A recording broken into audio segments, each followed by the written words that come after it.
Reflections on Pedagogy and English Language Teaching, organized by Department of English, Rajkiya Mahila Snatkotar Mahavidyalaya, Rampur. Benjamin Franklin has rightly said, "Tell me and I forget, teach me and I remember, but involve me and I learn." We all are witnessing the world that is changing every minute. This change can be seen in almost all the fields. Education sector is not an exception. National Education Policy 2020, with the aim of transformational reforms in higher education, focuses on the future-ready youth of India. The policy focuses on creativity, curiosity, and commitment-driven life of young generations, and realizes the need to empower 21st century learners with education and skills. The message is very clear for both teachers and students that the students need to learn how to think instead of what to think. Therefore, teachers are expected to be on their toes and to empower our learners with competencies and skills to meet the desired outcome. Therefore, we require innovative and effective pedagogy methods to guide and transform our learners. Factors like students' voice, behavior, understanding, knowledge, belief, what they think, and how they think are the focus of our 21st century teacher trainers. This webinar is organized with the aim to understand what is pedagogy, what is critical pedagogy, and futuristic approaches of English language teaching. We hope this present webinar will give us plenty of material to think of, to act upon, and to suggest guidelines to practice pedagogy in our classrooms. In fact, progress in education means transfer of knowledge and experience to the society. With this, I would like to request Madam Preeti Lata Singh, Head Department of English, to deliver her welcome address. Madam Preeti. Thank you, Preeti. Good morning, all. One of Buddha's teaching I would like to quote here, that is, when the mind is weak, situation is a problem. When mind is balanced, situation is a challenge. When mind is stronger, situation becomes opportunity. Each day is a new day that brings new opportunities, new challenge, new thoughts, and new strength, and new aspirations, and such a rejuvenating note, a very gracious and such, and I heartily welcome of our chief guest, Professor Dr. Amit Bhardwaj, sir, Directorate of Higher Education, Uttar Pradesh. It is a great pleasure and honor for me to welcome such a noble personality as our chief guest today. He is not only a great knowledgeable person, but also a very nice human being. His initiatives for welfare of teachers are remarkable during a short span of time as a director. So once again, I welcome you, sir, for joining us, and your presence really boosts our morale. Friends, as we all know, we are here on this virtual platform for a specific reason, with the inspiration of our principal sir, Professor Dr. Atul Sharma. We are very grateful for your glorious presence, sir. You inspire us every day with your dedication and hard work. We are truly inspired by your deeds, sir. Without your support and motivation, it would not be possible for us to organize consistently such type of programs to be that is effectively associated with also college exercises. And yes, it indeed a great pleasure and a matter of pride for us that we have two esteemed personalities with us as a speaker of today's webinar, Dr. Rajkumar Alegedi and Dr. Anul Kumar D. On behalf of my institutions and department, I would like to extend a very warm welcome to you, sir. And we are eagerly waiting to listen to you. So once again, I welcome you, both of you, sir. So each topic of this webinar, as Preeti said, about all the things related to today's webinar. So each topic of today's webinar is set to gain insight, information that would remain effective to gain our professional goals as well as life exercises. And it's a proud moment for us. I am seeing that our department and that our college faculties from different department uh, join us, and a very heartiest welcome to all of you. It indeed a very pleasant moment for me to welcome all of you, all the participants across the country, and who are registered themselves in this webinar, and maybe some from abroad also. We are extremely happy to have you with us. So without taking much of your time, I handed over this platform again to my worthy colleague, Dr. Preeti Bala Sharma. Over to you, Preeti. Thank you. Thank you, ma'am. Thank you once again. So, it is with immense exuberance and pride I would like to introduce our chief patron, our chief guest for today's webinar, Dr. Amit Bharadwaj, a young, enthusiastic, visionary, and dynamic personality for whom it is rightly said that he challenges minds and nourishes spirits. Sir has served Higher Education Department, Uttar Pradesh in various capacities like an academician, administrator, joint secretary, and now as the director, Directorate of Higher Education, Uttar Pradesh. Sir is relentlessly working and committed to achieve the vision of higher education, that is, to provide integrated access of skill sets via education, entrepreneurship, and skill development training programs, which are meant to promote Skill India, so that world-class education system for the economically disadvantaged students can be delivered to make them market ready and to prepare our youth for changing global and local standards. The bravest are surely those who have the clearest vision on what is before them, glory and danger alike, and yet notwithstanding and go out and meet it. This statement suits our chief patron, Dr. Amit Bharadwaj. I take this privilege to invite Dr. Amit Bharadwaj for his keynote address. Dr. Amit Bharadwaj.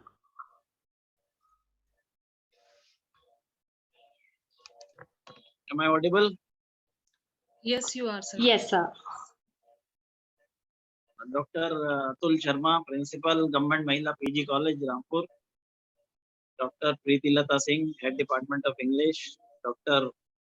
Preeti Bala Sharma, Assistant Professor, Department of English.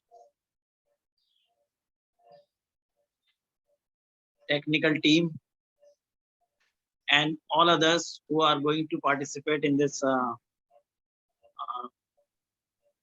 national seminar on reflections on pedagogy and English language teaching. And dear students, it's a matter of great pleasure for me to be a part of this national webinar.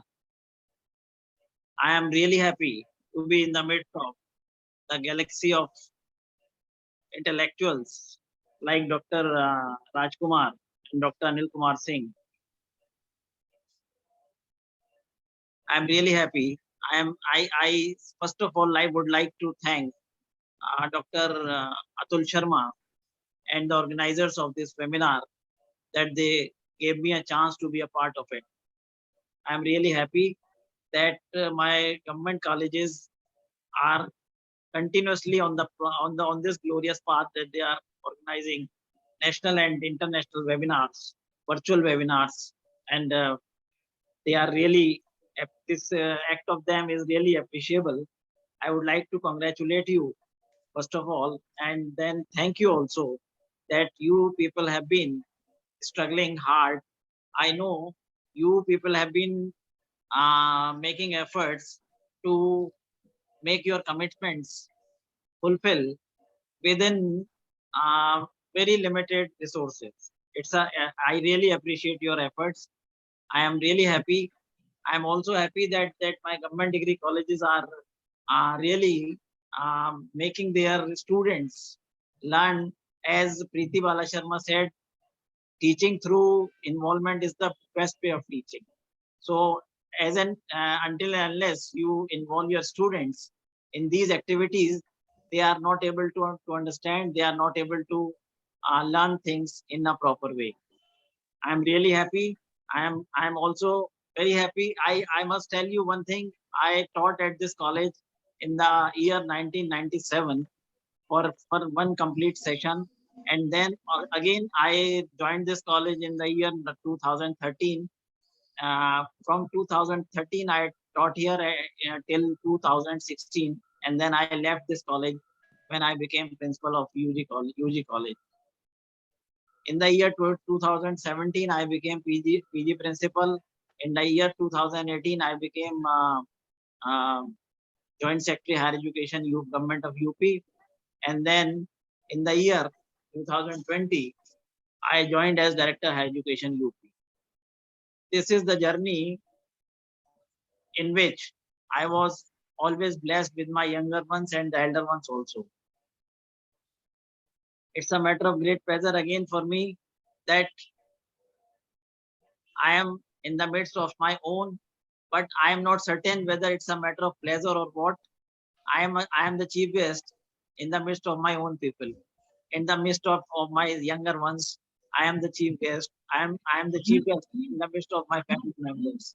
Anyway, it's a matter of great pleasure for me.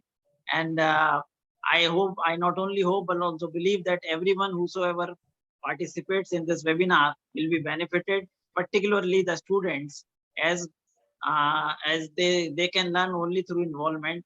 It's a matter of great pleasure. It's a meticulous effort being made by the team of Government Mahila PG College Rampur.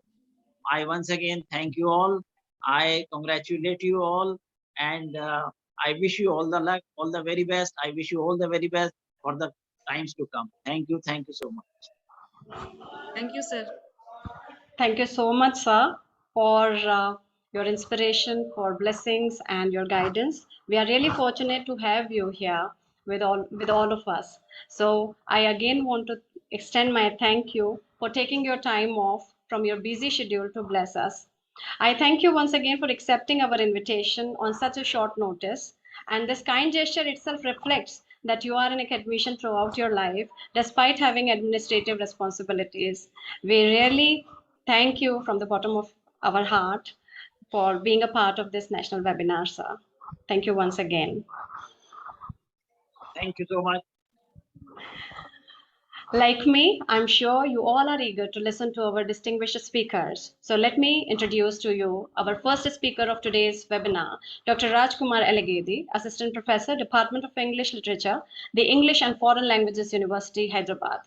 His area of research is English literature, comparative literature, translation studies, women's studies, and English language teaching.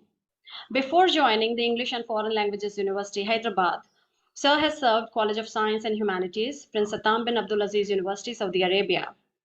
Sir worked on a major project on translating Saudi folk narratives into English. It is approved by the Deanship of Scientific Research, Prince Satam bin Abdulaziz University, Saudi Arabia. Sir also worked on PhD project at Institute of English and American Studies, Technische Universität Dresden, Germany, for under the student exchange program between English and Foreign Languages University and TUD, sponsored by Government of India and DAD.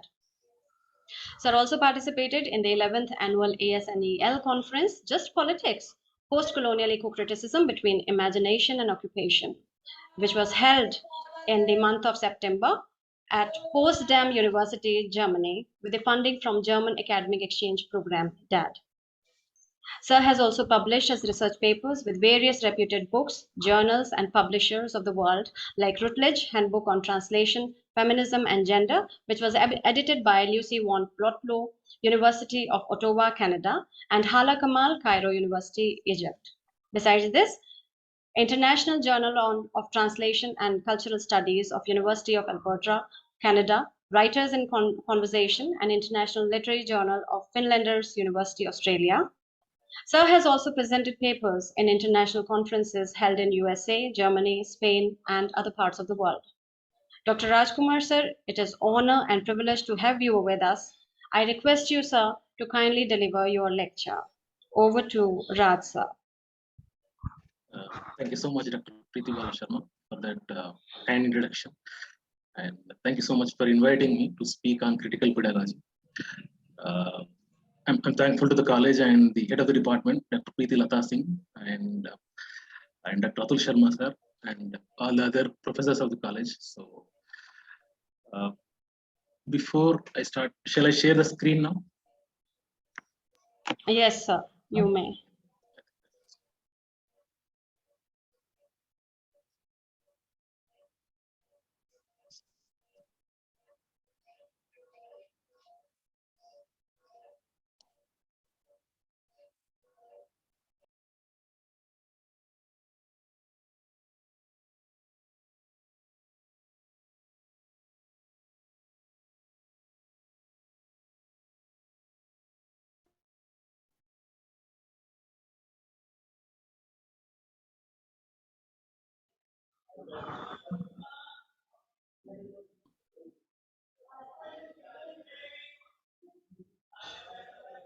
So can you see the PPT? Yes, it is on our screen, sir. So, so I'll start now. So the topic is critical pedagogy. I think most of you might be, knowing it, and you might have read some, literature on critical pedagogy also. So I'll present my own reading and my own understanding and my own perspective on critical pedagogy, and hopefully that will be of some use to the teachers, present in the platform today. So I just wanted to begin with the statement of, am I audible, right? Yeah. So, I have taken a quote from Nelson Mandela, although he's not an academician, but I thought his statement is relevant. Uh, Education is the most powerful weapon which you can use to change the world. I thought the education can be used as a tool to change the lives of the students. This is where I'm coming from. To change the institutions, to change the societies. So this is the idea. So what I'm basically going to present to you is a kind of overview of what is critical pedagogy, and what is critical reading, how it can be linked to critical thinking skills. Also, I thought reading is, linked to the thinking. So therefore, I thought critical reading is useful to actually develop critical thinking skills.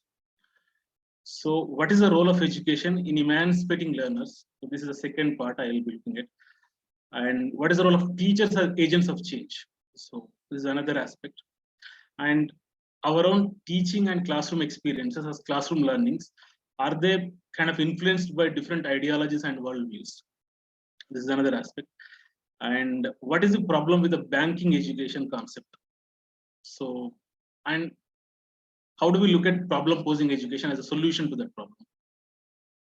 And what is dialogic approach in education, and how do we create knowledge? And the knowledge creation is only the job of teacher, or the students part of it? That's the question. And how does that lead to liberation? And what are the best practices in teaching and learning? So this is another aspect. And what are the changing roles of student and teacher? Is it the same that we had in the past, or the roles are changing now? I'm looking at it as the way that there should be more dialogue now between the student and teacher. The communication is the key. That is what I felt. And the teachers can play the role of transformative intellectuals. They can be citizen scholars. The students are not just students; they can be cultural producers. So that's one reading. So the idea is that education actually can transform the conditions that we live in. That is the transformative role of education. So this is an overview of what I'm going to do. And so the basic idea is life we are looking at as a dialogic and a shared event. Living is participating in dialogue. We are always in dialogue with other persons. So right now, I think this is a dialogue between, I think, many teachers, scholars, intellectuals, and there are many senior teachers. And I think I just heard the director speaking, and I think he has a long experience. So those experiences should translate into our teaching and learning process. So that is what I'm trying to say. And life as a whole, it's expressed as continuum of networks of statements and responses. So the meaning comes about through dialogue between self and the other at whatever level that the dialogue takes place. And nothing can exist without meaning, and everything has meaning. This is a Bakhtinian philosophy that everything has meaning. So what is pedagogy? Pedagogy is often described as the act of teaching, and it is an approach to teaching including theory and the practice of learning. It's a study of how knowledge and skills are imparted in an educational context, and how it is adopted by the teachers that shapes their actions and teaching strategies by taking into consideration theories of learning, understanding of students and their needs, their backgrounds, and the interest of those individual students. So what are the major approaches of pedagogy? One is the constructive approach. I thought this is very important, that the assumption, I think it's a myth that teachers construct knowledge. It's the other way around, that students construct their own knowledge, and that actually leads to their critical thinking. So constructivism, I feel, is very important, that they find their own directions.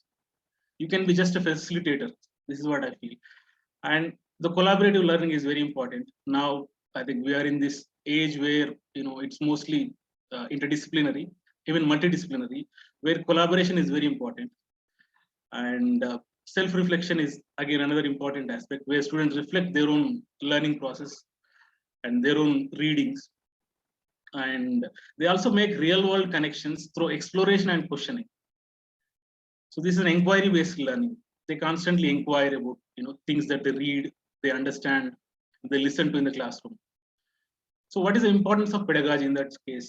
It actually improves the quality of teaching, and it's a student-centric approach where the student is the center of the learning process.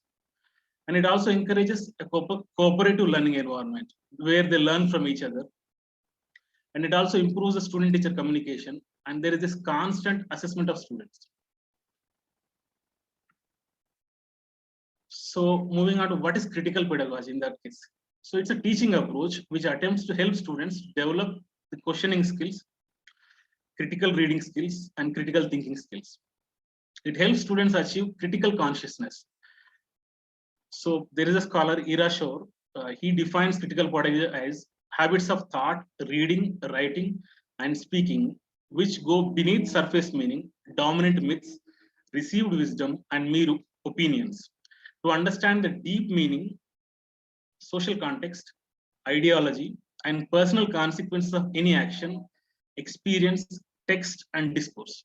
So this is from Empowering Education, 1992.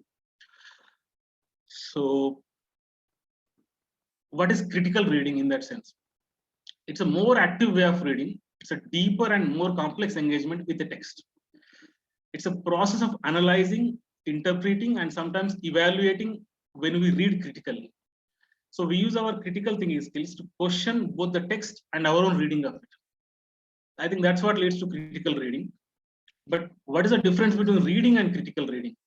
In reading, what happens? We understand the text. We try to understand what is there in the text and what a text says, what is the information in the text. We mostly read with the text, right? We try to agree with the writer and the content in the text. We don't question it. Right? We try to restate the facts or the information. It's in a way summarize what is there in the text. But in critical reading, you look at how a text works, what a text does, and what it means in a given social, historical context or academic context. And how is it argued? What are the underlying assumptions in the text? We can actually argue against the text. We can question its argument. We can interpret the meaning in context. I think that leads to analytical skills, the interpretation, and evaluating the content. So in the analysis, what we do, we look at what is the theory there and what are the patterns in the text. In the interpretation, we look at what are the ideas in the text, what is the cultural context or the historical context of the text, what are the debates within the discipline around the text. And in evaluation, what we try to do, we look at what is the intellectual value of the text, we judge the text. And is it contributing to the discipline? This is another aspect. So from here, I'm trying to move on to what is called, Paulo Freire's, you might have read The Pedagogy of the Oppressed, the humanization of the education in the field of teaching and learning. I thought in the field of humanities, I think we are all mostly in the field of humanities. For us, I think human is the center of our understanding. And what are the needs of the human beings and what is the context that actually makes learning and teaching is more interesting. And how do we empower the learner through the education system? Because what I try to say is education is the only hope to empower the learners. And the content of the education must be present, existential, and reflecting the aspirations of the people. And there should be holistic function of the education. And the Ferris model is for the liberation of the learner, and it's try to understand the realities of the daily lives of the learner. And education theory is linked to ideologies that are shaped by power. And the idea is to empower the powerless and transform those conditions which perpetuate human inequity. And the whole idea is to have a vision for the best education and the better world. It's a transformative based approach to education to empower the learners and to think critically and act critically to transform the life conditions of the learners. So what is problem posing education? It's try to transform learners from being objects to subjects of their own autonomy. They become autonomous in their learning process, and to transform their societies through emancipatory education. And students also try to learn to think critically and develop a critical consciousness to improve their life conditions and to build a just and an equitable society. Again, Ira Shore, on the question of dialogic and critical pedagogies. So he says the teacher should initiate a dialogue around the subject matter, and the classroom should be a place to have this dialogue with the students and with the material. And the students should engage critically in self-reflection and social reflection. And it should always be there should always be context and the situation for that kind of engagement. And it should be participatory, where students actively participate in the learning process. And the classroom should be democratic. That's what the argument is. And classroom should encourage students to develop research skills. I think that's the beginning. So there's a comparative analysis here. So what I tried to look at banking education as an instrument of oppression, and there's an alternative is this problem posing education. This is an instrument for liberation. So for example, if you look at the banking education, the concept is again taken from Paulo Freire. So the teacher actually teaches and the students are taught. But if you look at the alternative, should be the teacher should listen to the students. I mean, teachers should be good listeners. So this is the alternative. And the second problem is the teacher knows everything kind of a thing, that I know everything, kind of an argument. Instead, if you recognize the students' prior knowledge, that they come with knowledge to the classroom. I mean, they have an indigenous knowledge that I think we need to acknowledge. And the teacher also is a lifelong learner, right? Our learning doesn't stop. So I think that's what makes us teachers. And the another problem is the teacher thinks the students are taught about it. But if you look at the students, I mean, I'm sure in your classes, there are many students who are bright, who think critically, I mean, who can be looked at as critical thinkers, right? They have questioning skills, they have great abilities. So therefore, we need to acknowledge that. And then another problem is the teacher talks and the students need to listen to the teacher. But if you allow the students to talk, even I think they can make a good contribution in the class, right? They can be active participant in the classroom production, the knowledge exchange process. And the teacher disciplines. Instead of that, I feel that students, you can have a continuous dialogue with the students. And the teacher chooses the content and enforces his choice, and the students comply or adapt. I feel students' needs and their opinions, I think, need to be considered in the process of designing the materials or content. So this, I think, another possibility. So the learners are not just spectators; they are recreators of the world. The monologues need to be replaced by dialogues. The student-teacher co-create new knowledge. The dialogics, as it is understood as the essence of education, it's the practice of freedom. And if you look at the human and world relationships, where there will be an awakening of critical consciousness in the learners. And that connection is important. That is what I'm saying, between the human and the world. And dialogics can be an instrument of liberation. So what are the best practices? Some of them are from the experiences of the teachers. So the teachers can be the best communicators. Either the communication is the key in the teaching and learning process. In the recent past, I felt storytelling as one of the best methods of teaching. I mean, teachers can be storytellers, and teachers also can be the motivators, and they can be the team players. And adaptability is another important aspect, where I felt in the recent past, if you look at it, due to the pandemic, I think we need to adapt to various situations and contexts. And empathy and patience with the slow learners is important. And we learn from real world experiences. I think the peer learning is important. Students learn from each other. I think critical reading I already mentioned. Autonomous learning is important. The students, we need to look at them as autonomous learners. One aspect I feel there is always this formal approach to teaching and learning, but I feel the students also learn in an informal setting, in an informal interaction and conversations. That needs to be recognized. And the interactive sessions or seminars and discussions. And the technology can be an effective tool in the teaching and learning process. If you look at the classroom setting, the students, if they face each other in a semicircle and circle, I think that's also helpful. So these are some of the best practices.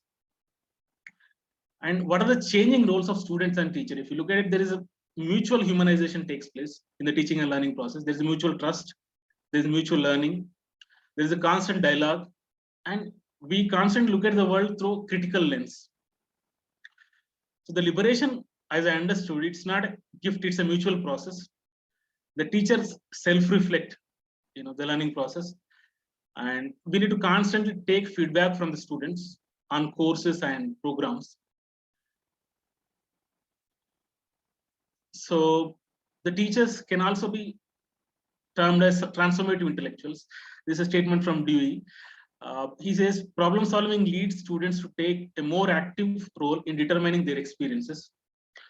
The teachers also play the role of transformating intellectuals to critique and transform existing inequalities. Now, there is an assumption that suppose you become an intellectual, you don't need to learn from the students, but I feel that is wrong. Even the intellectuals need to learn from students, take part in dialogic process. So therefore the education is a mutual learning process. People attempt to be more fully human. So there is a great transformation in the teaching and learning roles. The teachers, this is again taking from this column, that teachers can actually be citizen scholars, to take critical positions. The teachers enable students to become cultural producers, to rewrite their own experiences. And again, the Freire says, the teaching that doesn't emerge from the experience of learning cannot be learned anyone. So the experiential aspect is very important. The critical pedagogy encourages critical thinking and promotes practices to transform oppressive institutions. So Freire in 1998 said that classroom experience with the help of the teachers should become situations in which students are encouraged to act as active agents in their own education and to develop a critical consciousness that helps them evaluate the validity, fairness, and authority within their educational and living situations. So there is just one, I think, last aspect here, that if you link it to the 21st century pedagogy, I think now what I feel is the interdisciplinary approach is more important. That we look at other disciplines and see whether those frameworks and those theories and those methods are useful in our own context. And again, the self-review is important, the peer review is important, and the technology is becoming more important. The digital tools are useful. And I think we need to be very fluent in various tools now. We need to be familiar with various tools, whether it is online or offline. I think that is more important. And the higher order thinking skills is another, I think, relevant aspect. So these are some of the useful tools that we can take to our classrooms and try to see whether we can actually change our own teaching and learning methods. So this is another PPT, and then I just have one short video. I'll play this. After that, I'll conclude the.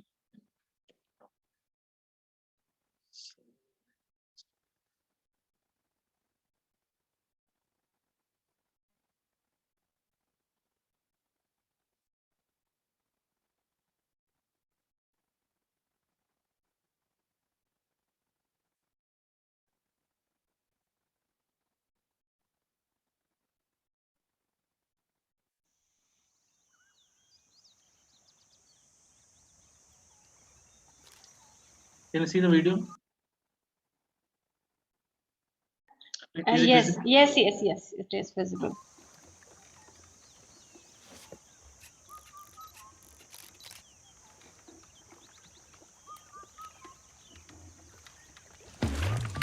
Hey, I don't know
So, I think, may I request any one of the participants to respond to the video?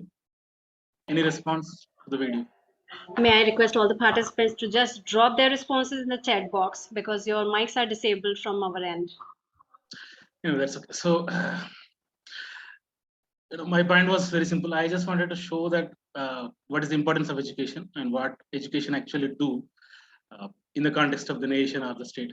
And if you look at the video, and everybody wants access to education, that good quality education, right? I think everybody deserves to have access to the good quality education. I think that is important. Whether, irrespective of your background, where you come from, who you are, and what you are, I think everyone deserves access. So that is what I felt. And so the concluding. So I just want to make this point that what is the purpose of education? I feel it's to reduce the human suffering and to create knowledge system that can create employment and entrepreneurship, that people find jobs, not necessarily find jobs, they can also create jobs. So that is another thing, that linking it to the national policy of education, the recent NEP. So the main crux of it is to create employment opportunities for people and to make it more critical thinking, and to actually encourage interdisciplinary thinking and multidisciplinary approach. So I feel that the purpose is to make learners into critical thinking learners and citizens, and therefore the society should be based on the concept of equality, liberty, and fraternity. The teachers can play a big role in the transformative process, so they can actually transform the world. That is what I believe. And just taking the cue from the video, that the power of education is what binds the nation, and let's come together and contribute to education. So with this, I just want to conclude. Thank you so much. Thank you for listening. These Thank are you. my references. Yeah, that's it. Yeah, Raj, sir, you may go ahead if you have anything to conclude. That's it. I just want to show the reference. That's it. Sure, sure. So these are the references for your reference. Yeah. So thank you once again, Dr. Rajkumar, sir, for such an enlightening lecture. This is indeed a pleasure to have you with us. I have listened to you many a times, and this is yet another event where I'm listening to you.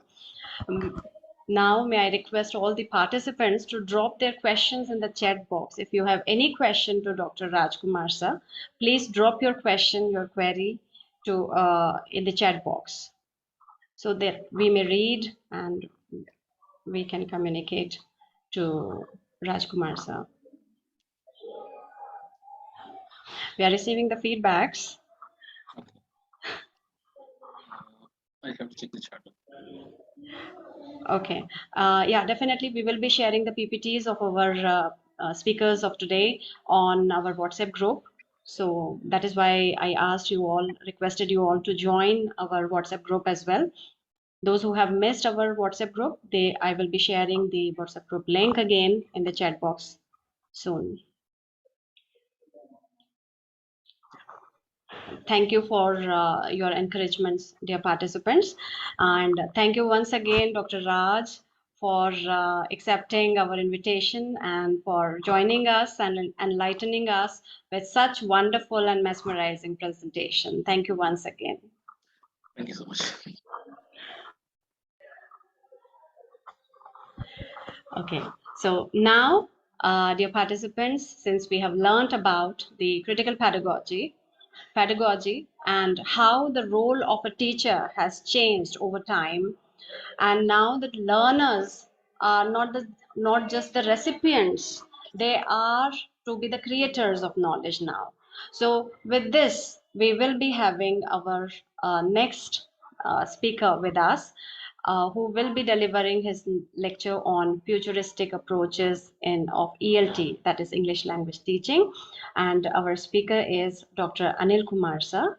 Mr. Anil Kumar D is working as an assistant professor of English and Department of Humanities and Sciences since the inception of Srinivas Ramanujan Institute of Technology in Anantapur, Andhra Pradesh. Sir has 15 years of teaching and 8 years of research experience. Later, Sir joined SRIT in 2008, and since then he is rendering his services to this institution. Mr. Anil has discharged his duties as the head Department of Humanities and Sciences, SRIT, for 2 years from 2010 to 2012. In his services, he has been awarded as the best teacher in the 2009 and 2010 respectively. Sir has submitted his PhD thesis at IIT Madras. His research areas include applied linguistics, English language teaching, communication, phonetics and phonology, and corpus linguistics. Sir has published various research papers in reputed peer-reviewed journals.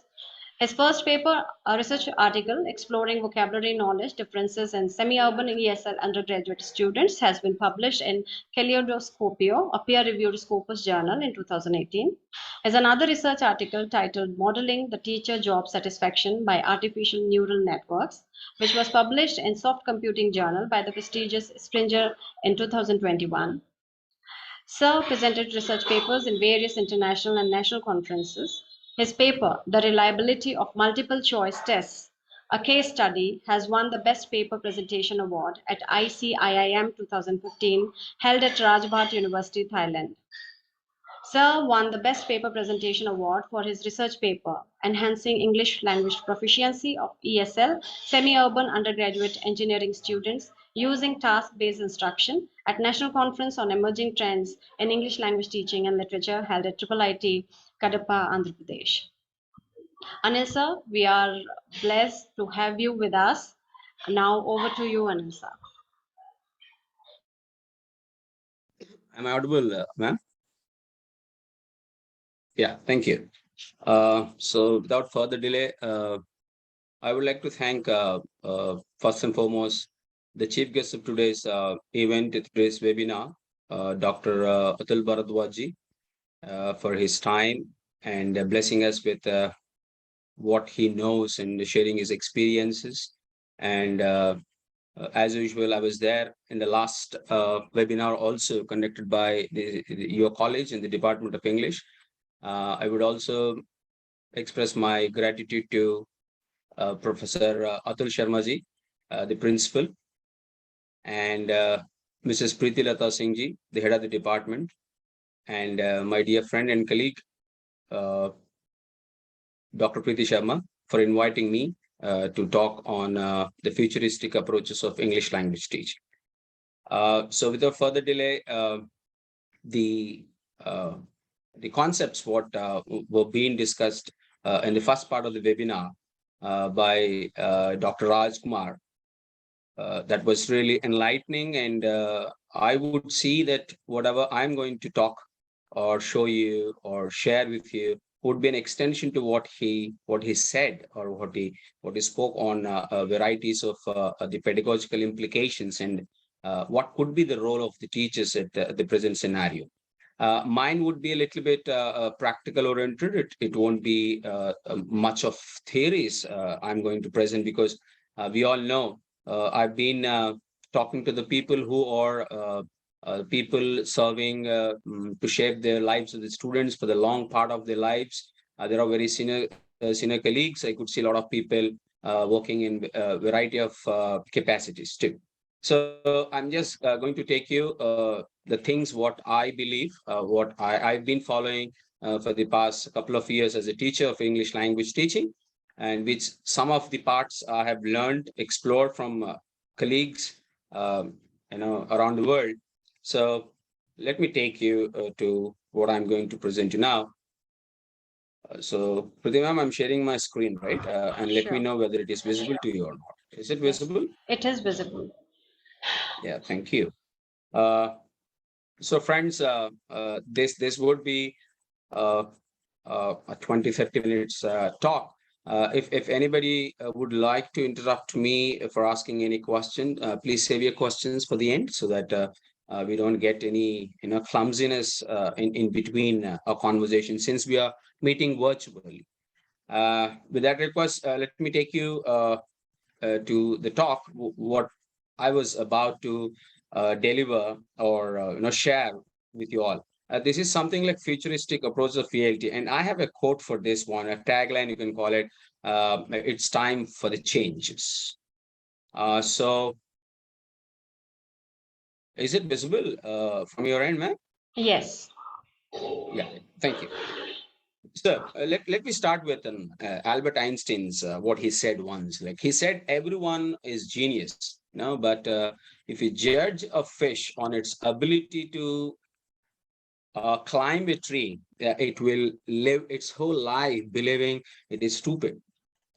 So I was really fond of this quote, because whatever we teach our students, if we judge like the way we judge a fish, to climb and see its ability, fish never climbs, a tree.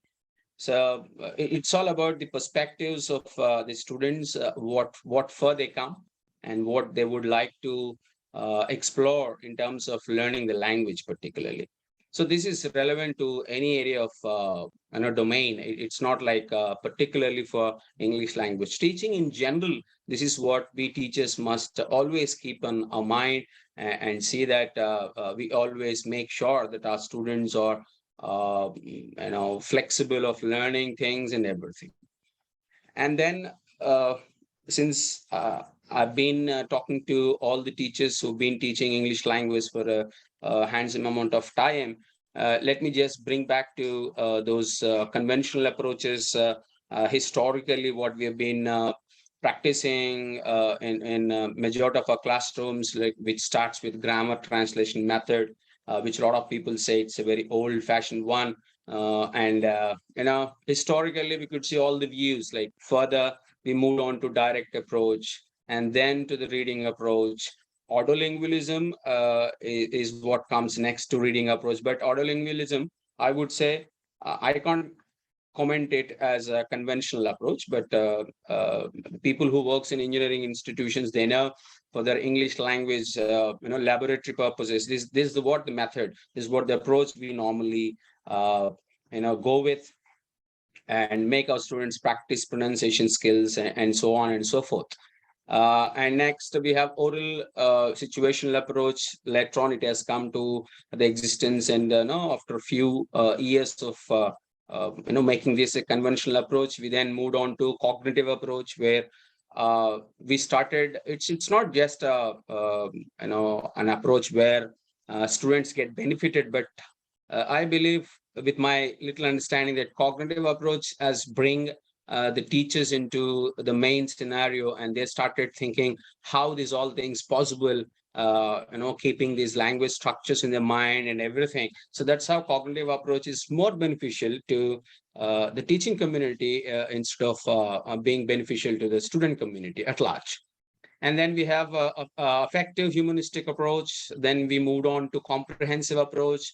And then in 1990s, we were landed into the communicative approach. And since then, we have been slightly, but not in a vast manner, but slightly, we have been using this with bit of alterations, what I believe, right? And even Scott Thornby, in one of his international conferences, in his talk, he has delivered, and he said in 2019, if I'm not wrong, he said like the communicative approach is what made the teachers and the learners, come together and learn together. That's how things started moving. If you compare from around like uh, a century, if I'm not wrong. And that's how we have been, we all might be using right from grammar translation method to the communicative approach. But if you look at what Scott Thornby's favorite methods during his lecture, he has delivered in one of the international conferences, and he said, out of all these 9, 10, whatever the methodologies, whatever the approaches, what are the techniques we use, these are all the 5 in a modern language teaching methods we would consider. As I told you earlier, like audiolingual methods, and then we have total physical response. Still, we were going on doing it in some of the schools. Teachers used to make their students physically involved and get the physical experiences and their responses as a part of learning procedure. And then we moved on to communicative approach, and then suggestopedia is also followed in few parts of the world, in few parts of India also, in the higher institutions. And we came now and stand at level of task-based learning. You can call it activity-based. You can call it TBLT. There are plenty of other names, synonymous names we can use with that particular learning methodology. So before moving on to my next slide, I would like to add a very crucial aspect here is that we always get confused with approaches, methods, and techniques. So as far as I understand, approach is something like a philosophy or a theoretical element where we can apply it to the conditions prevailing where we are working with what learner we are sitting and making them to learn. And when it comes to method, again, there are a lot of confusion between approaches and method, but method is also a variety of things we can add in order to make our students understand. Similarly, the techniques, whatever we have. So my point to make here very clear to all my esteemed participants and esteemed colleagues is whatever you choose, whether you are still wanted to go with conventional method, the semi-modern language teaching methods, or the modern methods, which I'm going to show you in the next couple of minutes, it all depends on how and what we are giving to the students. That would be the major objective. Still, few people believe that grammar translation method is working absolutely fantastic. So there's no point saying that is conventional and old traditional method. No, still we teach grammar concepts using that particular method. I have seen a lot of my colleagues doing that. Sometimes I might have done it in my own classrooms. So it's not a thing to be feel bad about it. And then moving on to the other part of knowing the modern methodologies, modern approaches, you can call them, or the techniques what we language teachers follow. I think we are now at the edge of this particular thing. Change is inevitable, right? I hope majority of you people will agree with this point. We must invite this change because change is inevitable. Because over the years, if you see, there have been a lot of visible changes happening in the teaching style. First, suppose if you take 2019, where we were all affected with the COVID pandemic, we've been stuck inside our homes, we're under lockdowns, but we haven't stopped our learning or teaching processes, because that's the beauty of learning. So that's how change is inevitable. And now we are interacting. I'm sitting at Anantapur in Andhra Pradesh, and a lot of other people are sitting, in their own homes comfortably, but we're all meeting at one platform.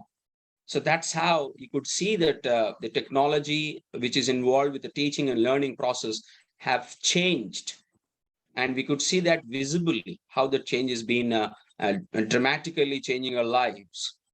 I still recall an incident with the permission of Dr. Preeti, that yesterday we have been running a dry run at around 10:15 to see how things are working out. So that's how the commitment levels have increased, and the kind of involvement of the teachers have increased. The mixture and the blend of young, experienced, and all kind of stuff was going on.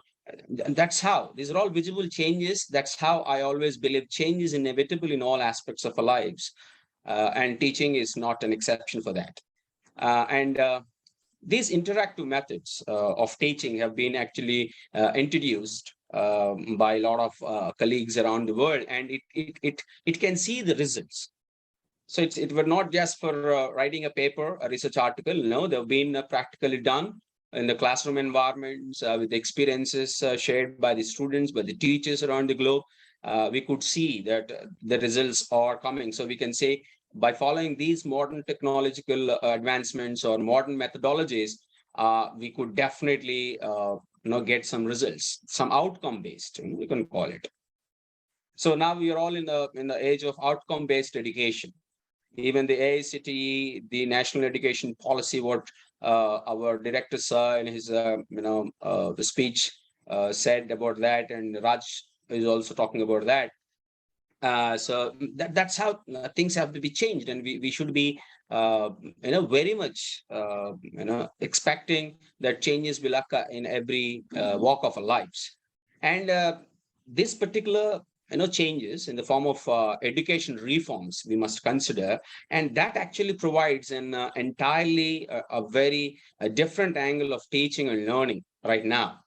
And when it comes to more, the modern methodologies or futuristic approaches of English language teaching, these, they actually not treat all students at the same level of their understanding ability, right? So modern teaching methods normally make students and teachers to understand what is actually needed for those particular student. So that's how these modern teaching methodologies or approaches are very much concern for every language teacher. And what does this modern teaching methodology of futuristic approaches are all about?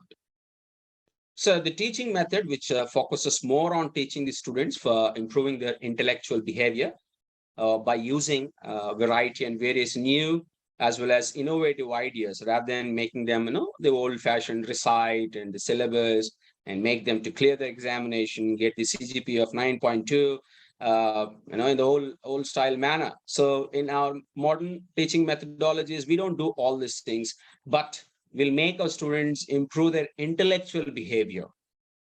The way the clip was played by Dr. Raj, that was what it is all about. You make them intellectually behave, make them behave intellectually by using different innovative methods, what we teachers follow in our classroom environments. That's what I mean to call it as modern teaching methods or modern futuristic approaches, whatever the name you call it. So what does this modern teaching methods focuses more on when compared to the other things? They may focus one or two of the things which are shown on the screen, but the modern teaching methods or the approaches what we follow in our classrooms, in our regular classrooms, they particularly focus more on questioning, then demonstration, explaining, and the practical things. So if we allow the students to question among themselves, that's the best part of the learning. That's how they grow intellectually. The behavior intellectually grows. That's what we expect from them, not just marks alone. And then if you make the students demonstrate on certain things, for example, role plays, you can make them, situation dialogues, you can give them, you can go for the proficiency assessments, you can ask them how they behave in a particular situation, like in job, interviews, how they actually wanted to see their appearances, their body language, kind of stuff. All these things you can demonstrate, and you make students demonstrate so that one-to-one they can learn. And then explain certain aspects in a broader perspective, not just in a limited perspective, because now the world is very much running very fast, and everybody has mobile phones, they have internet connectivity, they can explore anything in any corner of the world. So if we cannot bring that broader perspective in our teaching and element, then I'm sorry, we will be handicapped, and students are very intelligible because they're younger generation. Let not forget that fact. They're more younger than us. So they explore a lot of things. So that's how make sure that you explain any concept in a very broader perspective manner, give as much inferences as possible, as much references as you can, and bring those day-to-day involvements of how things are going around them in the society, all these things. And then practically, so make them learn practically. For example, you're telling a students, you're teaching a student in a classroom environment where you make them to understand how to fill a form to withdraw money of 1,000 rupees. So what you can do is you can make them to go to the bank and let them explore practically what you have taught, what you've explained in the classroom environment, and have a contact with your student saying that what was his or her experiences. So that's how we can add many more other things which we might have forgot while we are explaining that concept in a broader perspective. Right. So these are all the 4 elements where the modern teaching methods focuses more on, like questioning, demonstration, explaining, and having the practical element. And then if you look at what this modern teaching methods centers, it actually centers the learner's mind, which actually involves them entirely into the process of learning. Right. So we are making them learning and then the process of learning. So that means if we make them involved entirely in the process of learning, that means they love it one day, and whatever the inhibitions, what they have, particularly with the rural community of people, the people from Rampur, you can know, we from Anantapur, we also have an idea that we get a lot of people from rural backgrounds where they feel, a bit shy, or they're a bit inhibited to communicate with the people, to use language for their conversation. So if you involve them practically by making them do some activities in the classroom environment, by demonstrating what they were learning, then definitely the role will be helpful for them for a fruitful learning process. And along with that, we must also concentrate on these 4 basic elements. The curriculum. I think there's a right platform to me to talk about the curriculum for a minute or two, because the director was there. I think he's also there. If I'm not wrong, I'm sorry if he's there, because he was there. He was a busy guy. But when we are making the curriculum, for suppose you take national education policy.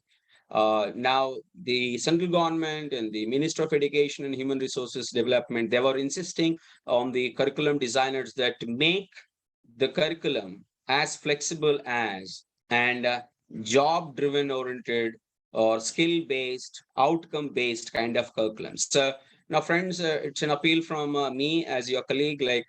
Now it's time for us to tighten our laces and take a step forward and collaborate ourselves and see which will be the best curriculum, depending on the circumstances we are working, depending on the colleges we are working. Because we are autonomous college, so we have developed our own kind of curriculum where we have English language and employability skills for second years. We have designed all this and integrated laboratory course. So theoretical and laboratory both were integrated in that particular course. Like that, we need to concentrate and focus more on the curriculum, what we were designing. Because if you just go with the old-fashioned, conventional kind of textbooks and all kind of stuff, I don't believe now people or these younger generations are having that much of ample amount of time to read the textbooks and write and everything, because everything is available online. They can simply click and download these things, right? And then teaching, yes, we need to bring these changes in our teaching aptitude and attitudes too, along with following some modern technologies, modern methods, modern approaches. And then we need to plan in such a way that while we are planning a lesson, or when we are planning a concept delivered in your classroom environment, make sure that you are giving a contemporary, examples or contemporary issues, because that makes them, involved in the learning process, and they will be definitely happy the way you have planned your entire lecture or your concept. Give examples from variety of domains. For example, if I'm teaching a computer science engineer, I must plan my topic in such a way that I involve the artificial intelligence, the machine learning, cloud computing, all these things, how they were connected to the concept. It all depends on you. You're an autonomy of your own planning. There is no specific element that you must plan in this particular manner. No, it all depends on, again, your circumstances. It all depends on your learners' needs and their levels, right? And then finally, it is like assessment. Again, unfortunately, we are doing a bit part of our thing in curriculum design. We are good at teaching, definitely. And we also plan every of our concept, how to teach them effectively and efficiently, moreover. But when it comes to assignment, unfortunately, we do not follow the different variety methods of assessments. We only follow the end semester exams or mid exams, kind of stuff. But that don't give us the desired outcome what we are talking about. So assessments, like for example, if you take the English language for a minute, we do not have the assessment procedure for understanding people who are entering into the colleges, whether they are in the graduate level, school levels, primary, secondary, whatever the level they're coming. We do not have any assessment procedures. If I'm wrong, please let me know. But as far as my knowledge is concerned, because I have written one paper on this one, like how the phrasal verbs could be, useful in order to understand the proficiency and the use of their knowledge of language for the students. So similarly, if you add the proficiency tests, for example, you are a school teacher, you just take into consideration the level of your students and make 120 points assessment proficiency, and you can categorize that proficiency. In that manner you can plan, in that manner you can change your teaching. In that manner you can also see which kind of curriculum is suitable for this kind of people. So that's how you can come to one conclusion. That means if you practice assessment in different methodologies using different techniques, online assessments, whether they are offline assessments, something like proficiency tests, all these things, then that will help us to plan properly our teaching, to involve different innovative things in our teaching, and it also help us one day to bring the differences in curriculum designs also. And now let us move on to the characteristics of the modern teaching approaches or methods. Basically, there are 6 characteristics we can see in this modern teaching or futuristic approaches we can apply in teaching English language for the students. And that would be like learner-centered. Of course, these methodologies help the students to understand more effectively, because we are making these concepts reliable for them, because that is centered around them. Not it is a teacher-centric, it's a learner-centric. And then activity-based. So we make our students involved in a lot of activities.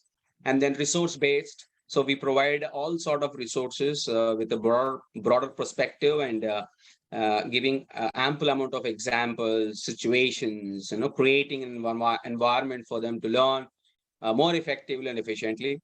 Then these modern or futuristic approaches, what we are going to see, they are very interactive in nature, where you can interact with the teacher, can interact with the student can interact with the teacher and get the feedback.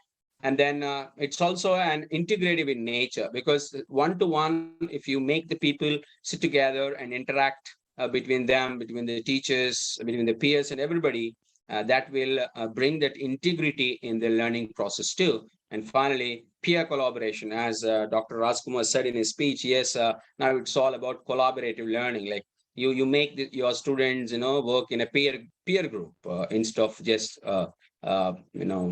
reciting something or making them to by heart something. That's how you can bring the differences. So we can see a positivity in all these characteristics of modern teaching approaches, which we can apply in our modern colleges or modern classrooms. And then apart from the semi-model and the semi-modern or the conventional methods, I believe like these are all the four which are modern methods in language teaching, I believe, along with other aspects. Communicative approach, which we have been using, lexical approach, task-based approach, and blended learning. So if you look at the communicative approach, it makes the students understand how to communicate with the people and how to share their inferences, how to share their ideas and opinions and everything. And then, Dr. Faruqi, you have raised your hand. Is it like unintentionally done, or you just want me to stop here and you want to have something to say to me? Dr. Priti ma'am, can you please look into that matter? Yes. Dr. Farooqi, could It you just please, happened like that, or ma'am, could you it's please okay? drop your query It's in okay. the It's chat okay. box? Okay. Yeah. Shall I continue then? Thank you. Yeah. So in the task-based approach, we could see that we are making our students, participating in doing some activities, some tasks related to the real time or real life situations. And the lexical approach, this lexical approach is very much need of the hour, because a lot of people think that it is a conventional method. It is being used very long back, but lexical approach is very much in need, because a learner's competence is all depends on his or her vocabulary. Lexis, because they have to store this all Lexis, what they learn during the process of learning, in terms of using them for the better performances in the real time situations in the real life environment. They should know how they were keeping in their brains in the form of chunks. So make them understand how they can keep these words, vocabulary, word knowledge in terms of chunks, not just as reciting or remembering certain words, because we cannot remember more than 50 or 60 words. I cannot remember more than 25 words if anybody asks me to do that. So that's not possible. It's quite impossible for remember certain great amount of words for the disposal. So in that situation, its best approach as a modern method is a lexical one, because you can, for example, you're teaching to a BA student, you're teaching to a BSc computer students, you're teaching to a postgraduate, or you're teaching to any other student community.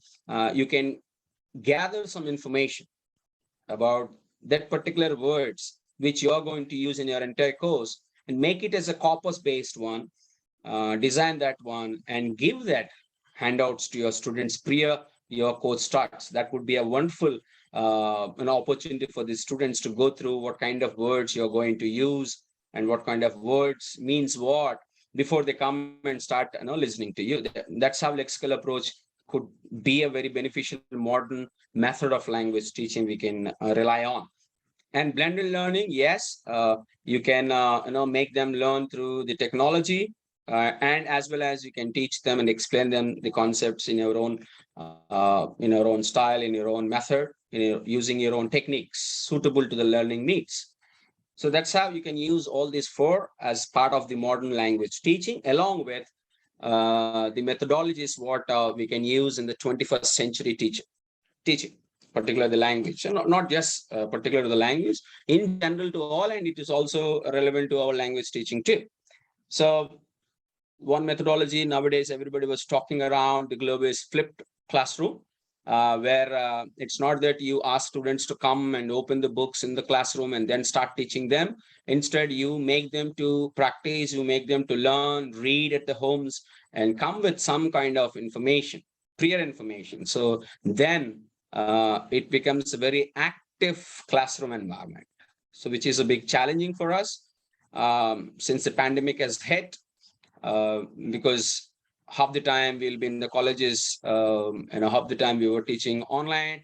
So all these things. So that's where flipped classroom would be definitely a game changer here, I could say. And cooperative learning, where you make groups of people start learning, cooperating to each other, because we know that the 60 members of the class may not have exactly the same tempo and competencies. So you can make the cooperative learning in such a way that you can keep the slow learner and the quick learner together.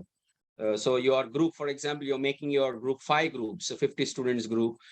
So in that 5 groups, you mixture both slow learner, quick learner, medium learner, all these things. You have to see that rubric, how you're mixing people.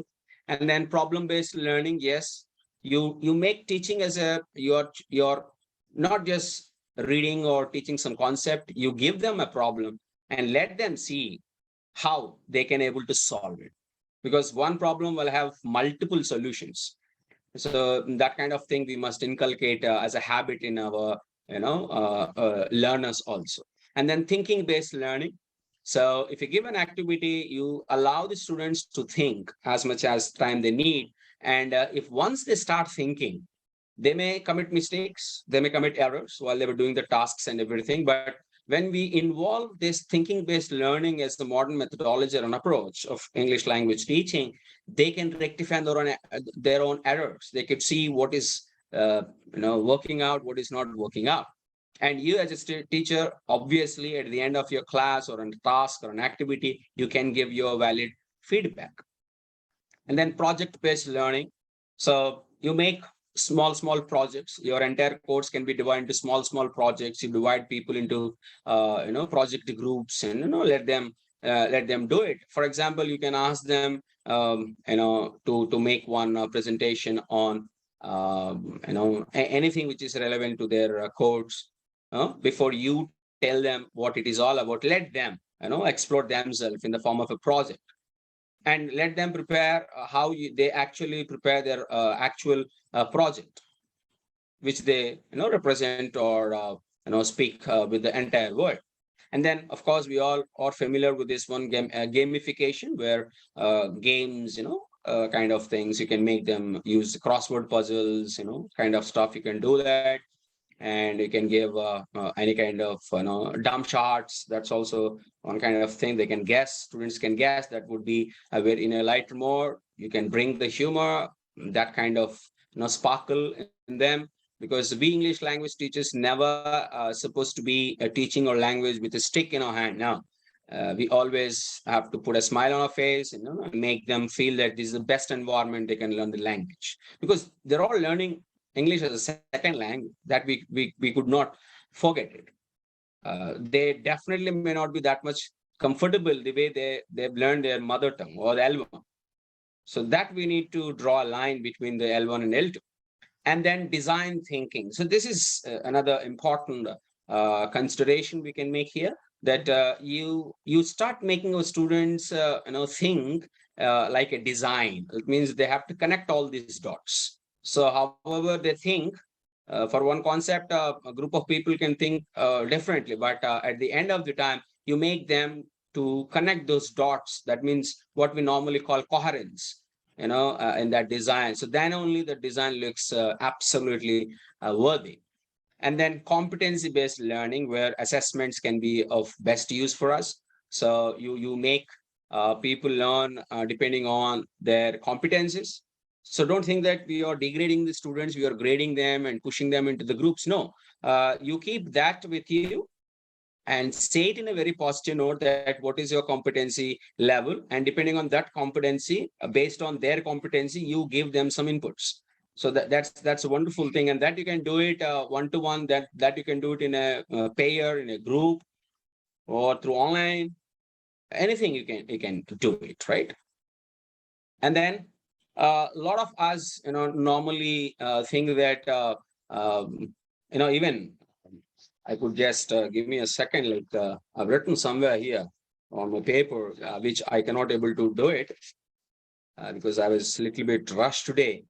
So Richardson Rogers in 1986 in his book, he said, approaches designed, or methods, whatever you call with the names, they're all designed as theories about the nature of language and language learning that serves as the source of practices and principles in language teaching.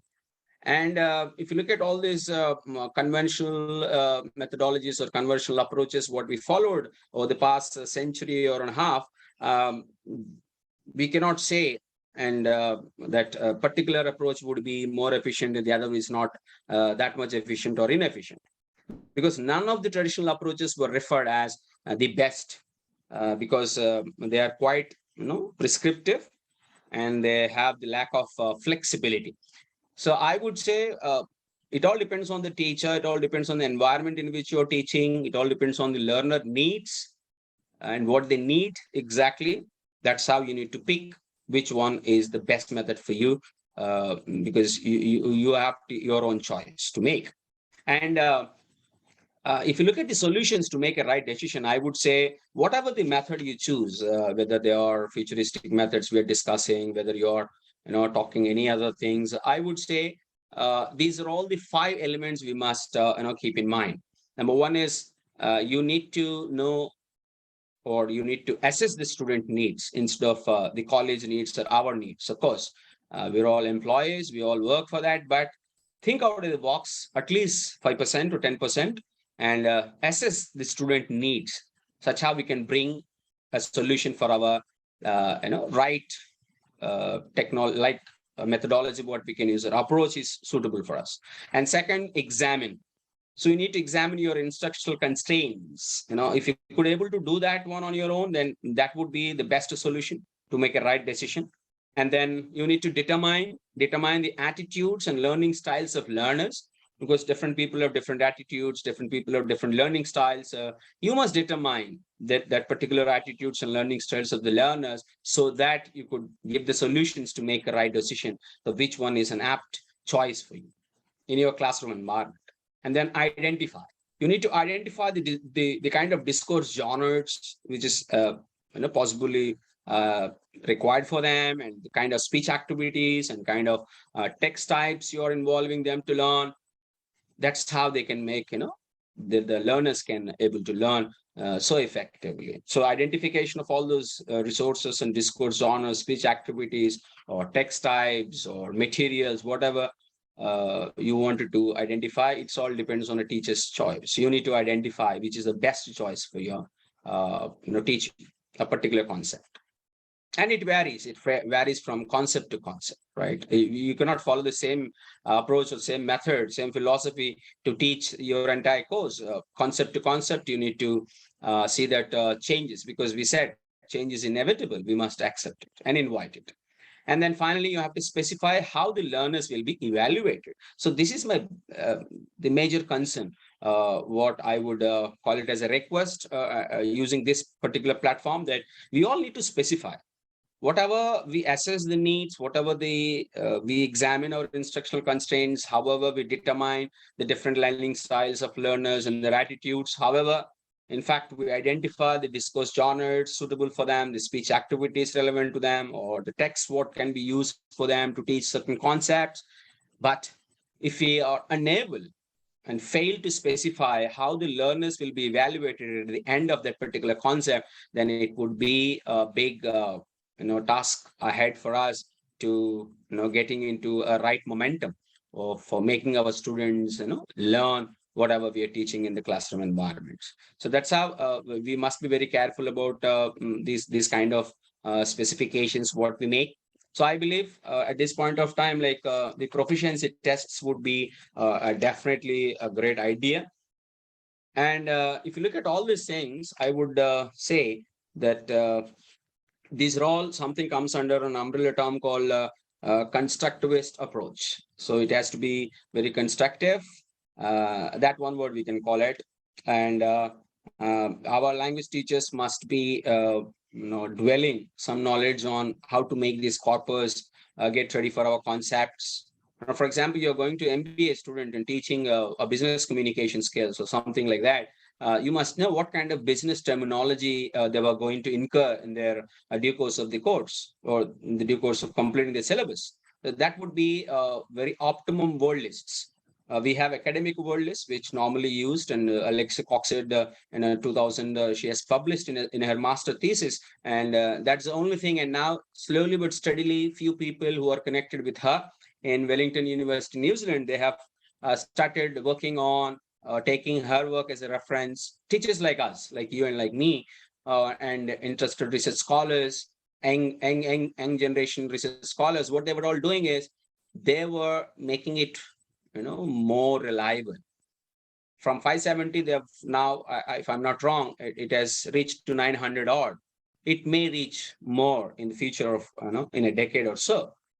So we must take it as an constructive approach. So whatever you take an approach, whether it is an traditional one, conventional one, whether it is modern one, whether it is anything semi-modern, whatever you take, you have to be very constructive, so that will help us, in fact, in order to plan, execute, and sits for the learner's needs, which is the priority in all aspects. Right. And for that, we need to collaborate each other and to develop some assessment tests on our own, using all the technological resources what we have. And then we can able to implement them to understand our level of the students before we start a course. For example, if I'm dealing a course like English language and employability skills for engineers, before I start the course, at the day one, I must take the proficiency level of my group of students, so that I know who are in which particular categories, or which particular level, proficiency level particularly, and then I can design combining all these things. So that means what I'm doing, I am constructing my own methodology by collaborating certain things, making 2 or 3 combined and all kind of stuff.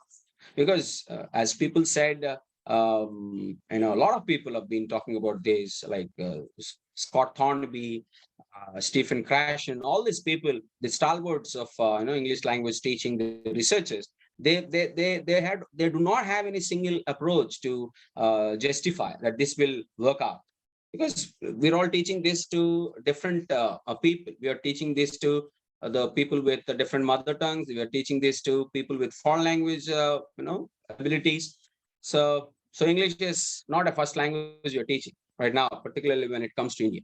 So that's only the concern. So, and along with that, the last point I would like to bring to all kind notices of my colleagues here in this platform is that we all need to be digitally literate. So if we are unable to digitally literate, so in this particular digital era of teaching and learning, I would say it's a big Herculean task we are putting on our shoulders. It becomes very tough for us because the next generation of learners are very smart, I believe. They're very active, enthusiastic, and they want to explore as many things as they want. Right. So that's where I could request all of us to be digitally literate. Right. That's all.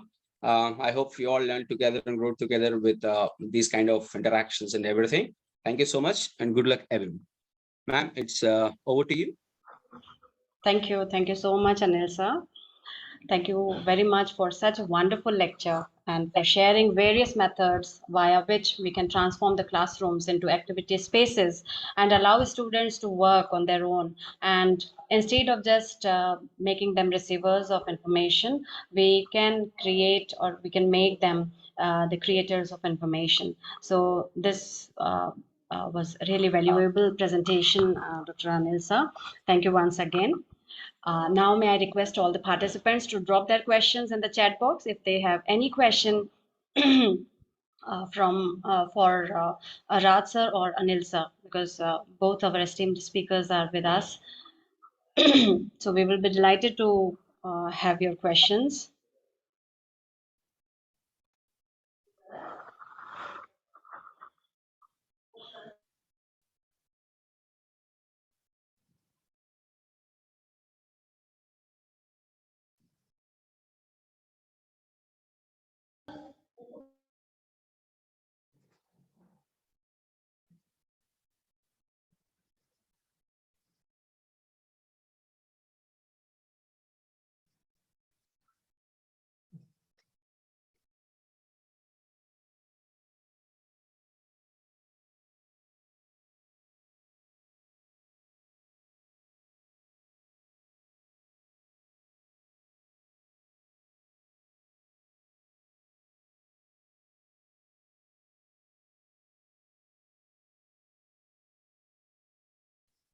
Dr. Preeti, may I know that Shweta Kapoor has a question, whether it's for Raj sir or me?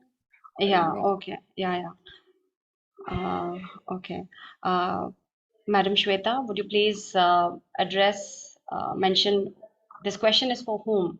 Is it for Rasa or for Anil sir? So it will be more Or is it discreet. general? Okay.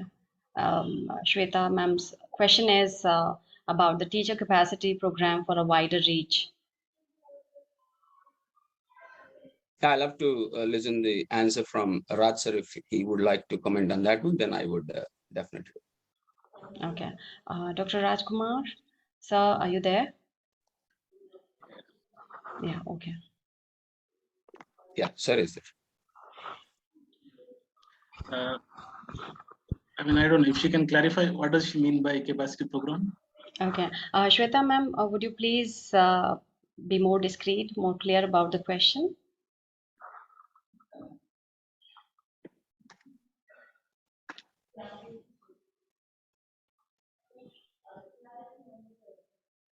If it is just about the capacity building of the teachers, so I think yes.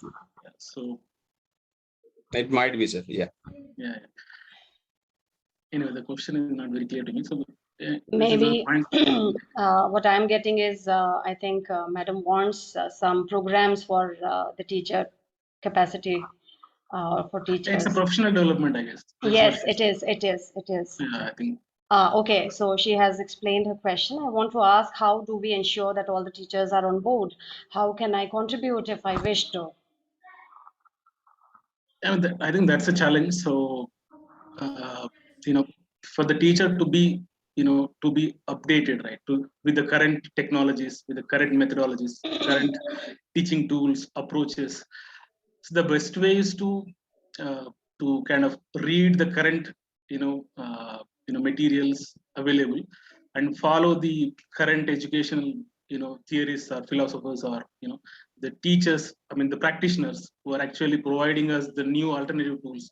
Like I think Dr. Anil sir has eloquently put it through his experiences. Right, all those ideas are actually from his experiences. So we learn from each other, madam. I think that is the whole thing about it. So I think one more thing is to kind of keep attending, webinars like this, seminars or conferences, interactive sessions, meet people. I mean, the teachers from different backgrounds and different places, different experiences. So we learn from each other's experiences and knowledge, and we share them, and that's how we grow as teachers and as intellectuals also. I think so. I think that's the part. I don't know if I make it clear. So Yeah, actually, yeah. She wants to speak, so I have allowed her to speak. Shweta ma'am, you are unmuted now. Would you please raise your question? You may. Yeah, Okay. thank you so much for this opportunity, and also I really value this that you are, being indulging with the question which is not clear as well. I'm sorry for that. So, what I'm trying to ask here is that I have really had this experience of doing in different boards and language, as I learned in my time with the bilingual method and the struggle that we had as speakers of the second. This is a second language to us, but so I would say that the experience that I have, because I had run a project also with middle school teachers specifically about how language acquisition can be facilitated, because demographic region also matters here, right, as well as the capacity of the individual exposure to all teachers. So I would say that if I am somebody who really wants to contribute to, not only to my school but to all the other areas as well, so how do I really get to reach the people who need it? That's what I wanted to ask, one part. Second part, I attended this PRP program from CBSE, a prospective resource person for English language as well. So I'm trying to say that that the program that was there, they really laid out all the theories. They told us, okay, this is there, some manual information also. But that's one part, policy and procedures in place. Practice is very, very different at so many levels, I see. So my question is only directly this way, that how do we really collectively ensure that, all right, this is reaching people and things are working around? and of course how I can be a valuable resource in this case to reach to many people like you all are doing, which is so fantastic. That's what I wanted to know. Yeah, I think if I can respond to the second part of it, uh, probably I mean, if you are teaching an institution, I'm sure there will be some network in your place, right, with other teachers. I mean, with a similar interest or with a similar field, right? If there's a network of teachers working in the similar field, like we have organizations like All India English Language Teachers Association. So there are many similar organizations. I thought if there is one organization in your place, I think that should take care of it. I mean, it should be a platform where all the English language teachers should come together and make a space, right, for this kind of an engagement. I think that should be an independent way of doing it. Otherwise, if you look at the institutions wise, I don't know what is the modality and the engagement there in your place. But there is also institution to institution engagement is going on at various levels. That is also possible. That may be more formal way of doing it. But I would say independently, I mean, you can as a teacher, and you can actually connect with other teachers in your place and do a better job. So that is what I feel. Thank you, Rasa. Anil sir, would you like to comment on this question? Shweta Kapoorji, thank you for asking a question. It makes so interactive that both Raj sir and I got an opportunity to talk to the participants. It's only because if we unmute everyone, like we got all the distractions. That's what I said. Digital literacy is all about. Sorry for that one, but as far as your question is concerned, ma'am, how do we collaborate responsibly, right? So as my colleague Dr. Raj said, absolutely, you need to go with the light-minded persons around your own college or locality. It doesn't make sense that you have to sit only with English language teachers. No, because if you ask me who was my friends, majority of in my institute, majority of the people with whom I sit and talk and discuss things is all with the other people. That's how it makes us sensible to understand what is going around, not just particularly with our process of teaching language alone. But as you said in the beginning, you went through a lot of pains, in learning bilingually. Still, the pain is continuing, man. I won't say we have gave the send off for that one. It's very complicated one to just go with monolingualism, because that cannot be happen. It may happen, but it takes much longer time. Maybe another 3 or 4 generations it takes. But thank God, we should appreciate the kind of governments taking initiatives on introducing the outcome-based education and all kind of stuff. So in such case, as my another colleague said, true, we must have that what connections, models. That's what collaborative learning is all about. It's not like applying it in a classroom environment. We can apply for ourselves also. So now I can collaborate with Dr. Preeti, I can collaborate with Raj sir, I can collaborate with Preeti ma'am, can collaborate with you, any other participants, if you're all traveling the same line, because language teaching has variety of options, right? Some people work completely connected to the theoretical aspects, like second language acquisition theories and all kind of stuff. Some work active research, or you can call it as a classroom research, you said some wonderful project you did. You went for an CBS, that PRP program. So all these things goes around around the globe. So it all depends on which is suitable for you. You need to pick. That's what you need to be very constructive. Which connection is really useful for you to explore, and contribute yourself for the next generation learners. I think I have answered reasonably okay for your question. If anything is from my end, I'm literally sorry for that. You can add up your own kind of answers. Thank you. Thank you, Anil sir. I hope Shweta ma'am, you got your answer, and it would be beneficial for you in your future endeavors as well. Just on the question of capacity, I mean, it's not like, we don't have teachers with a similar capacity, right? I mean, each one's ability is different. They also come from different kind of, training and all that. So what we do is like, suppose you are introducing a new scheme in the school education or in the college education, So what you do, you actually prepare the ground for it. Like, you prepare your teachers for it, whether they are ready to teach it, whether they are ready to take it further. Right. So that, I think, when I see, I mean, anything that you take, let us take an example, sir, that you want to introduce, English medium in a particular area and place, then the challenge is whether your teachers are ready to teach, all the subjects in that particular medium, right? So that, whether they have the ability to take it further. So that question will come, and there are obviously gaps between what we think at the policy table and what happens at the ground in the class. So, but I think, there are measures, I think, taken up to actually, reduce these gaps and kind of, encourage the teachers actually to take it forward, to actually go with what they have and improve, from where they are. So I think that is possible. So I would look at it as positively that, every teacher is capable of actually handling the classes with reasonable, issues and all. So there may be, uh, there is always space to improve it further, right? So there's nothing like perfect, what you call teaching, method, or there is nothing like perfect, approach to it.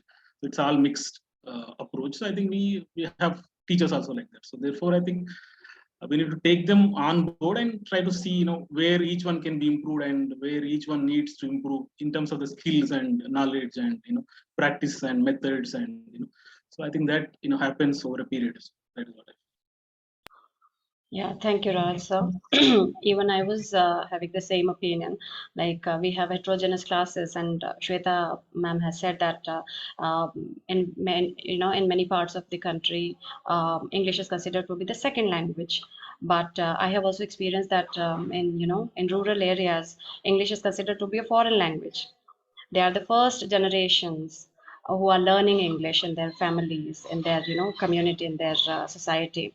So we cannot say that okay, we are going to have same kind of same set of students and same set of faculty members. So definitely collaborative learning is what is the need of an hour, and we need to come out from the English departments now.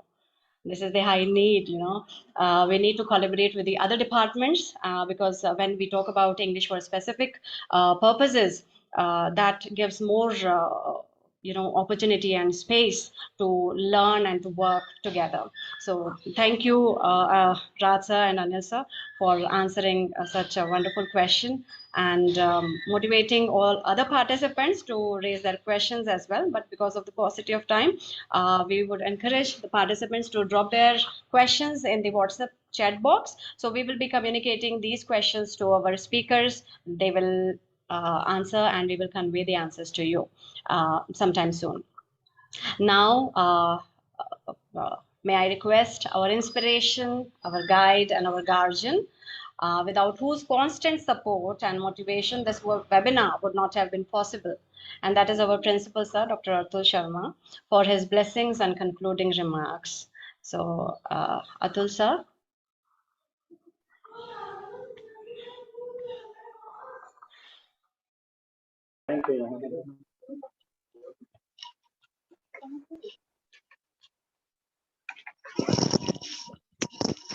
आवाज आ रही है madam मेरी? Yes, sir. जी जी। आज जिस विशेष topic पर हमारे यहाँ अभी वेबिनार चल रही थी, जिसमें हमारे जो दो स्पीकर्स हैं, डॉक्टर राजकुमार जी और doctor Anil ji, English and foreign language university Hyderabad से और SR institute of technology Anantapur Andhra Pradesh से। मुझे बहुत ज्यादा कुछ हमारे विद्वान साथियों के जो वक्तव्य थे सुनने का बहुत ज्यादा मौका नहीं मिल पाया, क्योंकि मेरे सभी जो कोलीग्स हैं वो जानते हैं मैं साथ में अभी एक और मीटिंग चल रही थी जो कि शासन के आदेश के क्रम में थी, सड़क सुरक्षा के संबंध में। लेकिन जो टॉपिक जब मैडम ने मुझे भेजा तो मैंने पहले उसे इंटरनेट पे सर्च करने की कोशिश की कि ये क्या है। पहले तो क्रिटिकल पेडागोजी के बारे में देखा, और तो जो कुछ भी मेरे दिमाग में थॉट्स उत्पन्न हुए मैं उन्हें भी साथ में शेयर करना चाह रहा हूँ। जो मैंने महसूस किया है, जो हम हायर एजुकेशन इंस्टीट्यूशंस में जो हम टीचिंग कर रहे हैं, तो हम जब यहाँ पर उच्च शिक्षण संस्थानों में आते हैं तो ज्यादातर टीचर्स टीचिंग के लिए ट्रेंड नहीं हैं। केवल जो ट्रेनिंग वाला पार्ट है वो मैंने अनौपचारिक रूप से मैं अपने साथियों से कहता रहा हूं कि हम ज्यादातर अपने जो हमारे गुरु जी जो हुआ करते थे, जिन्हें हम पढ़ते हुए बड़ा अच्छा महसूस करते थे, उनसे सीखना, उनसे पढ़ना, उनके लेक्चर को अटेंड करना, तो हम ज्यादातर सब उनकी नकल ही करते हैं, उनके जैसा ही टीचर बनने की कोशिश करते हैं। तो हायर एजुकेशन इंस्टीट्यूशन में सच एक कोई कि ऐसे पढ़ाया जाना चाहिए, इस तरीके से क्लास होनी चाहिए, माइक्रो टीचिंग होनी चाहिए, ये सब चीजें होनी चाहिए, ज्यादा कुछ नहीं सिखाई जाती हैं। लेकिन बाद में मुझे कुछ बीएड करने वाले छात्र छात्राओं से मेरा इंटरेक्शन हुआ, तो मुझे कुछ शिक्षा शास्त्र के बारे में जानकारी हुई कि बच्चों को हम किस प्रकार से मोटिवेट करें नॉलेज को गेन करने के लिए। तो जो उसमें मेथड्स दी हुई मुझे बड़ी अच्छी लगी, और मैंने महसूस किया कि हर एक टीचर को, चाहे वो जिस भी लेवल का टीचर हो, बेसिक का है तो ग्रेजुएट लेवल का है तो मिडिल लेवल का है, टीचिंग इज टीचिंग। तो जो ढंग है वो सभी को आने चाहिए एक प्रॉपर ढंग से, क्योंकि हर एक टेक्नोलॉजी की को चलाने के लिए कुछ टूल्स की आवश्यकता होती है, कुछ ढंग की आवश्यकता होती है, कुछ स्किल्स की आवश्यकता होती है। और अगर हम टीचिंग को भी एक टेक्नोलॉजी के जैसे मान लें कि जिसमें एक टेक्नोलॉजी के जैसे मान लें और साथ में इसको एक इंडस्ट्री के जैसे मान लें, तो जो हमारे पास जो प्रोडक्ट है, जो स्टूडेंट जिसे हम बाहर अपने समाज में भेज रहे हैं कुछ करने के लिए, वो हमारा प्रोडक्ट है। तो अब हम उस प्रोडक्ट पे जिस तरीके से उसको तैयार करने के लिए हम काम करेंगे, जिस भी तरीके से, वो वैसा ही निकलेगा। हमारा अच्छा काम उस पर होगा, हम उसको अच्छी ट्रेनिंग देंगे तो वो बाहर जाके अच्छा एक नागरिक बनेगा, देश हित में कार्य करेगा, विश्व हित में कार्य करेगा।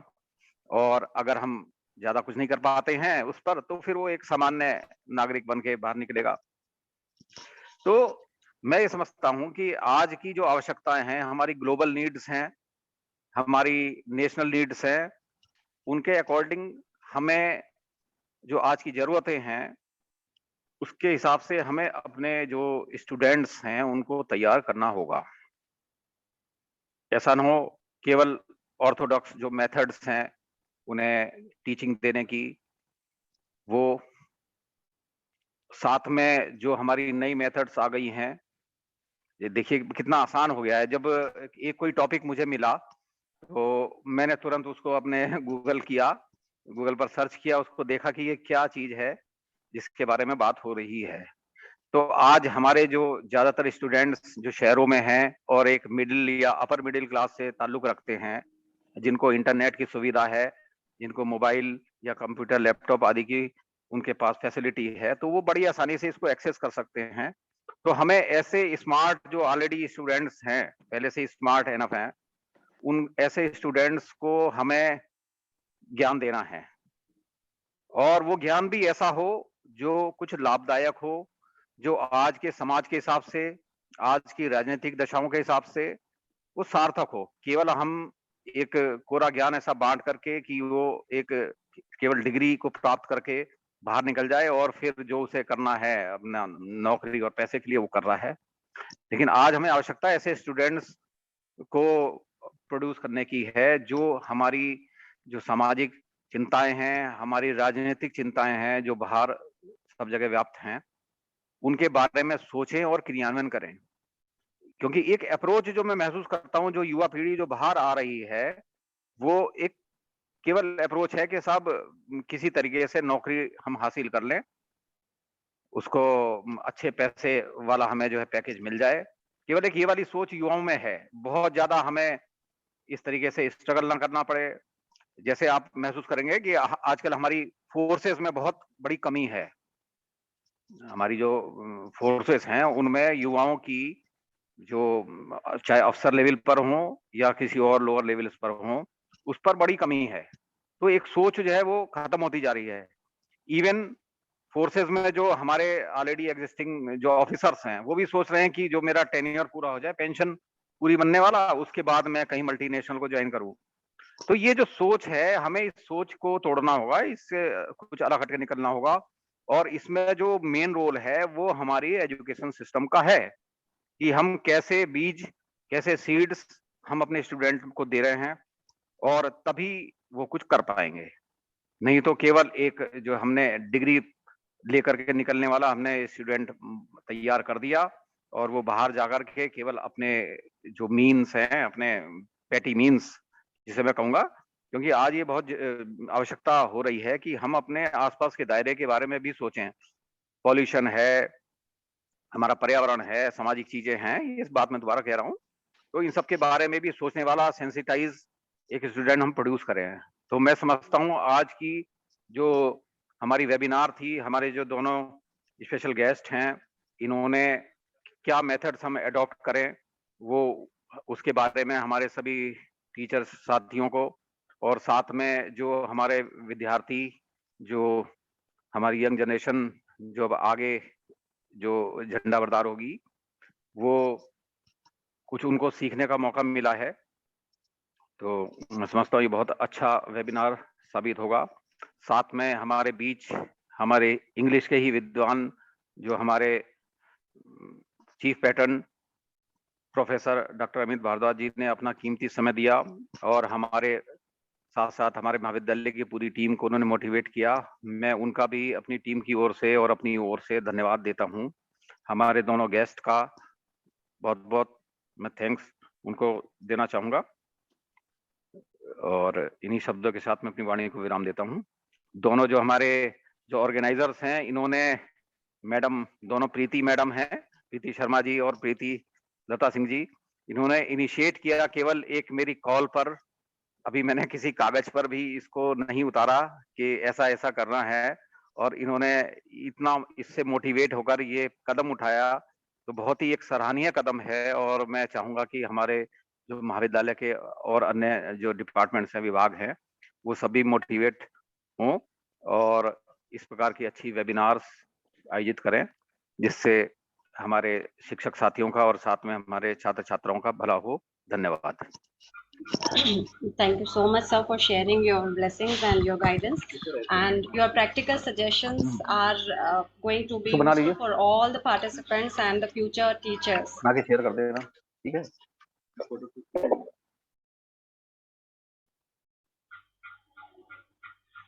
Thank you once again, sir, for your constant support and blessing. Now, may I request Preeti Lata ma'am for vote of thanks. Preeti ma'am. Okay, thank you, Preeti. Am I audible? Yes, ma'am. Okay, okay. Thank you very much. It was really a great and knowledgeable experience for all of us. So on behalf of our institution and our department, I extend my warm and grateful thanks to all for their significant presence in this event. A very special thanks to our chief guest, Professor Dr. Amit Bhardwaj sir, with his gracious presence and make this event complete. A very warm thanks to Dr. Atul Sharma sir, our principal sir, for boosting our confidence and motivate us to organize such type of event. So thank you, sir, for being with us, and thank you, Dr. Anil sir and Dr. Rajkumar sir. It was a wonderful and knowledgeable experience for all of us. I extend my warm regard for such a wonderful lectures, and also accepting our invitation. We really touched and appreciate your kind efforts to make this event very informative and valuable for all of us.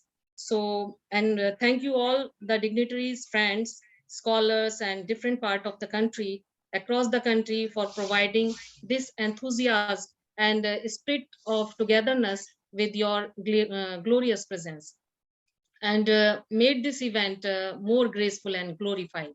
So a blissful thanks, lovable thanks to Dr. Preeti Bala Sharma. You really work hard in organizing this well-prepared event. I really appreciate your all previous effort to make this event successful. So thank you also, you Preeti. And we all know that the critical pedagogy is a philosophical concept, and it emphasizes the democratic values that everybody deserves the access of good education, and how as a teacher we can contribute our best to help our students for achieving their goals. So I want to conclude my statement with these hopeful and beautiful lines from Amanda Gorman poem entitled The Hills We Climb. We will raise this wounded bird. We will raise this wounded bird into wondrous one. There is always light if we are brave enough to be it. So once again, thank you, all of you, very much for joining us and being a part of this event. Jai Hind. Thank you once again, ma'am. I would like to make a special note to all the participants, those who have not joined the WhatsApp group. I have shared the feedback form link in this chat box. Kindly click on this feedback form, share your feedback so that we can work more constructively for our next programs and get the certificates. Thank you once again. And I would like to mention this especially that on such a short notice, we have received participants from different parts of the different parts of country, like Rajasthan, Uttar Pradesh, Madhya Pradesh, Chhattisgarh, Telangana, Andhra Pradesh, Jammu Kashmir, Delhi, and from other parts of the world as well, like Saudi Arabia. I really want to thank all of you to be a part of this webinar and made this webinar such a wonderful event. With this, now with the permission of Principal Sir, we wind up this session. Kindly fill up the feedback form so that you can receive the certificate. And feel free to contact us for any query and for any question that you have for the speakers. With this, I extend my heartfelt thanks to all the esteemed participants once again for joining us. I wish you all a very blessed Sunday. Thank you once again. Thank you. Thank you. We call it a day now.